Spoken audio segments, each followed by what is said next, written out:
Shalom dan puji Tuhan, kita bersuah lagi dalam ringkasan pelajaran Sekolah Sabat. Pelajaran yang keempat yang bertajuk Alkitab, sumber teologi yang berautoriti. Untuk memulai pembelajaran kita saudara, mari kita tunduk kepala dan kita berdoa. Bapa di surga, terima kasih karena kesempatan yang Tuhan berikan kepada kami untuk mempelajari Sekolah Sabat ini. Biarlah akal budi kepintaran dari surga jadi bahagian setiap kami. Dalam nama Yesus kami berdoa. Amin. Puji Tuhan, terima kasih karena saudara terus bersama dengan saya dalam pembelajaran ringkasan pelajaran Sekolah Sabat setiap minggu. Nah saudara, pelajaran pada hari ini mempunyai pertanyaan besar, yaitu apa yang menjadikan Alkitab itu menjadi sumber yang berautoriti dan yang terbaik untuk mempengaruhi hidup kita. Bagaimana dengan tradisi, pengalaman, budaya, dan akal pikiran? Di screen juga saudara saya paparkan ayat-ayat Alkitab yang membantu kita dalam pelajaran Sekolah Sabat kita setiap minggu. Ayat hafalan kita terdapat dalam Yesaya 8 ayat 20 yang mengatakan, "Carilah pengajaran dan kesaksian. Siapa yang tidak berbicara sesuai dengan perkataan itu, maka baginya tidak terbit fajar." Apa maknanya nih saudara? Mari kita belajar bersama-sama. Saudara, di dalam dunia ini semua Kristen atau gereja Kristen menggunakan kitab suci untuk menyokong kepercayaan mereka masing-masing. Begitu juga dengan gereja kita, Seventh-day Adventist. Tetapi peranan dan autoriti kitab suci dalam teologi tidak sama dalam semua gereja. Peranan kitab suci boleh bervariasi dari gereja ke gereja. Ini adalah subjek yang penting tetapi rumit yang akan kita pelajari dengan mempelajari 5 sumber berpengaruh yang berbeza yang memberi kesan kepada tafsiran kita tentang kitab suci. Sumber ini ialah sumber tradisi, pengalaman, budaya, akal manusia, dan Alkitab itu sendiri. Sumber-sumber ini memainkan peranan penting dalam setiap teologi di setiap gereja.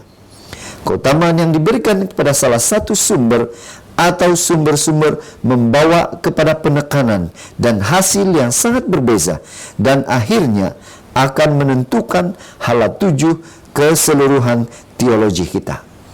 Jadi saudara, untuk kita mempelajari, memahami pengaruh ini, sumber yang berpengaruh ini, kita akan membahas 5 topik besar atau 5 sumber yang boleh mempengaruhi dalam pengertian kita tentang Alkitab, yaitu tradisi, pengalaman, budaya, akal atau sebab, dan Alkitab itu sendiri. Kita ke tajuk yang pertama, yaitu sumber tradisi. Bagaimana tradisi boleh mempengaruhi pemahaman dan penurutan kepada Alkitab? Mana yang perlu diutamakan, tradisi atau Alkitab? Kita perhatikan saudara di dalam Kolose 2 ayat 8, terjemahan baru mengatakan, "Hati-hatilah supaya jangan ada yang menawan kamu dengan filsafatnya yang kosong dan palsu menurut ajaran turun-temurun dan roh-roh dunia, tetapi tidak menurut Kristus."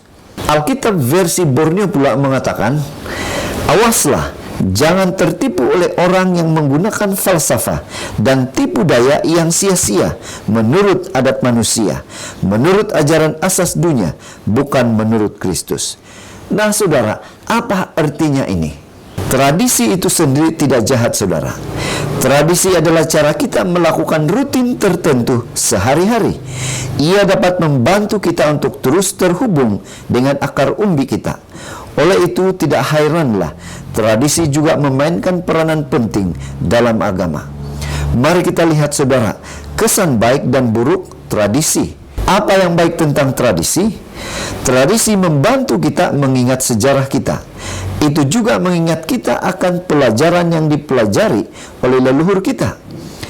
Ada tradisi dalam Alkitab yang mengingatkan umat Allah akan pembebasan mereka, seperti Purim.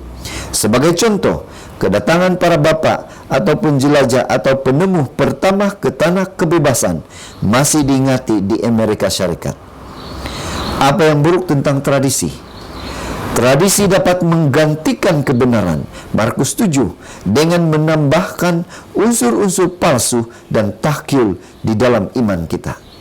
Bagaimana kita membezakan antara firman Tuhan dan tradisi manusia? Mengapa sangat penting kita membezakannya? Firman Tuhan yang hidup membangkitkan di dalam diri kita sikap yang penuh hormat dan setia terhadapnya. Kesetiaan ini menyebabkan timbulnya tradisi tertentu. Namun taat setia, kita harus sentiasa kepada Tuhan yang hidup, yang telah menyatakan kehendaknya dalam firman Tuhan yang tertulis. Oleh itu, Alkitab memegang peranan unik yang mengatasi semua tradisi manusia. Alkitab berdiri lebih tinggi dan di atas semua tradisi, termasuk tradisi yang baik. Tradisi yang terbentuk daripada pengalaman kita tentang Tuhan dan firman-Nya perlu diuji secara berterusan oleh alat ukur kitab suci. Seterusnya saudara, tajuk yang kedua, sumber pengalaman. Bagaimana pengalaman boleh mempengaruhi pemahaman dan penurutan kepada Alkitab? Mana yang perlu diutamakan, pengalaman atau Alkitab? Galatia 4 ayat 15 mengatakan, betapa bahagianya kamu pada waktu itu, dan sekarang di manakah bahagiamu itu? Karena aku dapat bersaksi tentang kamu, bahwa jika mungkin kamu telah mencungkil matamu dan memberikannya kepadaku. Apa artinya ini dalam konteks atau sumber pengalaman? Pengalaman adalah sebahagian daripada kehidupan kita. Ia amat memberi kesan kepada perasaan dan pemikiran kita. Tuhan telah membentuk kita sedemikian rupa sehingga hubungan kita dengan ciptaannya dan bahkan kepada Tuhan sendiri sangat berkait dan dibentuk oleh pengalaman kita. Mari kita lihat saudara, baik dan buruk tentang pengalaman ini dalam konteks pemahaman dan pengertian penerapan kita kepada Alkitab. Apa yang baik tentang pengalaman? Pengalaman kita dengan Tuhan membentuk pemahaman kita tentang Tuhan atau Dia. Kemudian mengingati bagaimana Allah membantu kita dan mendorong kita di masa lalu, menggerakkan kita menuju kepada tujuan. Apa yang tidak baik atau buruknya mengenai pengalaman? Tidak semua pengalaman adalah baik. Kadangkala perkara yang kita alami dan rasakan tidak datang dari Tuhan. Oleh itu, mendasarkan iman atau doktrin kita dalam perasaan atau pengalaman tertentu yang bertentangan dengan Alkitab adalah berbahaya. Pengalaman boleh menjadi sangat memperdayakan. Pengalaman perlu diuji oleh Alkitab. Ia perlu dibentuk oleh kitab suci dan ditafsirkan oleh kitab suci. Kadang-kadang kita ingin mengalami sesuatu yang tidak selaras dengan firman dan kehendak Tuhan. Di sini kita perlu belajar untuk mempercayai firman Tuhan lebih dari pengalaman dan keinginan kita. Kita harus berjaga-jaga untuk memastikan bahwa pengalaman kita selalu selaras dengan firman Tuhan dan tidak bertentangan dengan ajaran Alkitab yang jelas. Seterusnya saudara, tajuk yang ketiga, sumber budaya. Bagaimana budaya boleh mempengaruhi pemahaman dan penurutan kita pada Alkitab? Mana yang perlu diutamakan, budaya atau Alkitab? 1 Yohanes 2 ayat 16 mengatakan, sebab semua yang ada di dalam dunia, yaitu keinginan daging dan keinginan mata, serta keangkuhan hidup, bukanlah berasal dari Bapa, melainkan dari dunia. Apa maknanya ini saudara? Kita semua tergolong dalam budaya tertentu. Budaya adalah bahagian dari kehidupan kita. Kita juga dipengaruhi dan dibentuk oleh budaya. Tiada seorang pun dari kita yang dapat melarikan diri daripadanya. Fikirkan, kisah Israel purba telah dirosakkan oleh budaya di sekelilingnya. Oleh itu saudara, mari kita lihat baik dan buruk budaya. Apa yang baik tentang budaya? Di beberapa negara, budaya sangat dipengaruhi oleh Alkitab. Di banyak negara lain, kita mungkin menemukan elemen budaya yang sesuai dengan ajaran Alkitab. Namun apa yang tidak baik atau buruknya tentang budaya? Budaya kita mungkin menganggap sesuatu yang baik itu salah, atau sebaliknya, Yesaya pasal 5. Karena itu, setiap elemen budaya harus diperiksa dengan Alkitab, dan Alkitab harus menang. Kita mungkin memperbaiki budaya kita, tetapi tidak pernah mengubah Alkitab. Para pengikut Kristus harus terpisah dari dunia dalam prinsip dan kepentingan. Tetapi mereka tidak harus mengasingkan diri dari dunia. Juru selamat bergaul dengan manusia bukan untuk menggalakkan mereka dalam apapun yang tidak sesuai dengan kehendak Tuhan, tetapi untuk mengangkat dan memuliakan mereka. Ellen White, Counsel to Parents, Teachers and Students Regarding Christian Education, muka surat 323. Seterusnya saudara, sumber pertimbangan akal atau sebab. Bagaimana pertimbangan akal mempengaruhi pemahaman kita kepada Alkitab? Apa yang patut kita ikuti? Akal atau Alkitab? 2 Korintus 15 ayat 5 mengatakan, kami mematahkan setiap siasat orang dan merubuhkan setiap kubu yang dibangun oleh keangkuhan manusia untuk menentang pengenalan akan Allah. Kami menawan segala pikiran dan menaklukkannya kepada Kristus. Tuhan telah memberikan kita kemampuan untuk berpikir dan untuk membuat pertimbangan. Setiap aktiviti manusia dan setiap hujah teologi menunjukkan keupayaan kita untuk berpikir dan membuat kesimpulan. Kita tidak menyokong iman yang tidak munasabah. Apa yang kita lihat yang baik mengenai dengan akal kita, saudara? Akal adalah anugerah dari Tuhan. Kita dapat menggunakannya untuk mencapai kesimpulan yang tepat dan yakin akan kebenaran. Akal membuat kita bijak jika tunduk kepada kehendak Tuhan. Bahkan ibadah kita harus rasional dan tidak hanya beremosi. Namun apa yang tidak baiknya atau buruk mengenai akal? Sangat berbahaya untuk mempercayai bahwa kita dapat memahami segala-galanya dengan alasan kita sendiri. Tindakan Tuhan dengan cara luar biasa kadang-kadang tidak dapat kita fikir dengan rasional. Sekiranya kita menolak mukjizat-mukjizat ini, kita mungkin menjauh dari Tuhan yang ingin memberi kita keselamatan dan kehidupan kekal. Kita harus ingat bahwa akal kita pun juga sudah dipengaruhi oleh dosa. Kita perlu diterangi oleh firman Tuhan.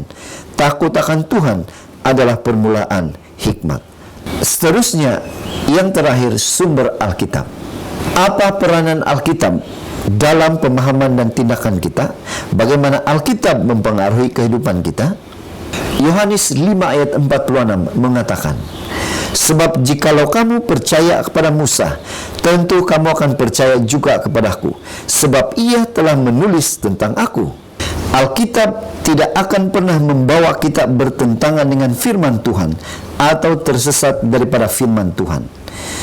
Apa yang baik tentang Alkitab, saudara?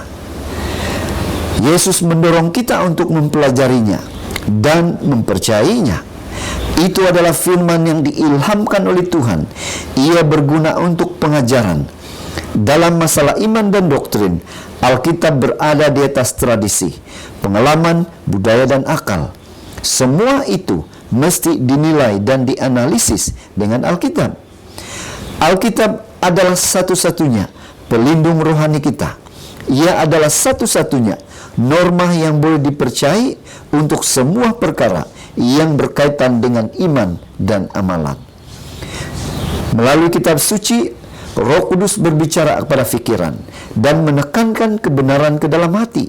Dengan demikian, dia menyingkapkan kesilapan dan membuangnya dari jiwa kita. Melalui roh kebenaran yang bekerja melalui firman Tuhan, Kristus menundukkan umat pilihannya kepadanya. Desire of Ages 671. Apa buruknya Alkitab, saudara?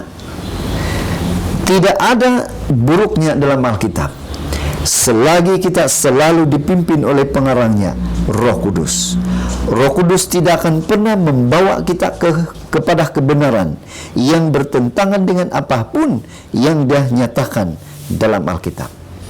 Jadi saudara, ini jelas memberitahu kepada kita bahwa di atas segalanya, saudara, adalah Alkitab. Alkitab tidak pernah melakukan kesalahan atau tidak ada buruk dalam Alkitab. Dalam firman-Nya, Tuhan telah abadikan kepada manusia pengetahuan yang diperlukan untuk keselamatan. Kitab suci harus diterima sebagai wahyu yang berwibawa, penyataan sempurna akan kehendak-Nya. Kitab suci adalah standar karakter atau tabiat, penyataan doktrin, dan penguji bagi pengalaman. Jadi saudara, dari pembelajaran sekolah sahabat kita pada minggu ini, kita boleh menyimpulkan bahwa satu-satunya sumber yang berotoriti dan berkuasa untuk membawa manusia kepada kehidupan yang kekal ialah Alkitab. Walaupun tradisi, pengalaman, budaya, dan akal boleh mempengaruhi hidup rohani kita, tetapi yang harus menang itu ialah Alkitab atau pengaruh firman Tuhan, atau Alkitablah yang menjadi keutamaan atau nomor satu. Oleh itu saudara, marilah kita selalu merujuk pada Alkitab dalam apapun situasi atau persoalan yang kita hadapi di dunia ini. Saudara, begitulah ringkasan sekolah sahabat kita. Semoga ini membantu kita dalam pembelajaran sepanjang minggu ini. Tuhan memberkati. Mari kita berdoa. Bapa di surga, sekali lagi kami bersyukur dan berterima kasih karena membantu kami dalam pembelajaran sekolah sahabat pada minggu ini. Dalam nama Yesus kami berdoa. Amin.